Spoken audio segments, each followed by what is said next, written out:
பெரியார்னா என்னன்னு யாராவது கேட்டா அவங்களுக்கு நாம அறிமுகப்படுத்த வேண்டிய அடிப்படைகள் என்னன்னா சுயமரியாதை, பகுத்தறிவு, சமதர்மம், சமத்துவம், மானுட பற்று, ரத்த பேதமில்லை, பால் பேதமில்லை, சுய முன்னேற்றம், பெண்கள் முன்னேற்றம், சமூக நீதி, மதச்சார்பற்ற அரசியல், அறிவியல் மனப்பான்மைன்னு பெரியார் இயக்கத்தை அறிமுகப்படுத்தணும். பறந்து விரிந்த அறிவுக்கடலான அவரோட சிந்தனைகளை உள்வாங்க இந்த அறிமுகம் நிச்சயம் பயன்படும். இந்த சிந்தனைகளின் அடிப்படையிலான சுயமரியாதை இயக்கத்தின் கொள்கைகளா 6 குறிப்புகளை குடியரசு இதழில் பெரியார் எழுதினார். அவற்றை நான் சொல்லணும்னா, முதல்ல சமூக வாழ்வியல், ஒருவருக்கு ஒருவர் எவ்வித உயர்வு தாழ்வும் இருக்கக்கூடாது. 2வது, ஏழை பணக்காரன் ஏற்றத்தாழ்வு இல்லாமல் எல்லா பொருளும் பூமியும் எல்லாருக்கும் சரிசமமா இருக்கணும். 3வது, ஆணுக்கும் பெண்ணுக்கும் சகல துறைகளிலும் சமத்துவம் இருக்கணும். 4வது, சாதி, மதம், தேசம், வருணம், கடவுள் ஆகியன மனித சமூக ஒற்றுமை நிறுவனம்.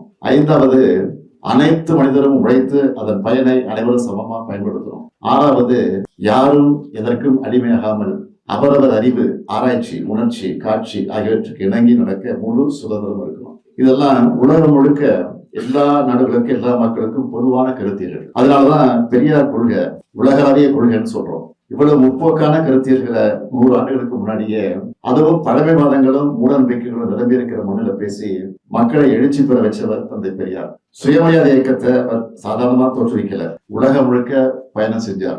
உலகம் எப்படி இருக்குன்னு அனுபவமா உணர்ந்து தமிழ்நாட்டுக்கு எடுத்து சொன்னார். தமிழ்நாடு தலை நிமிர்ந்துச்சு. அதனாலதான் அவர் தந்தை பெரியார்.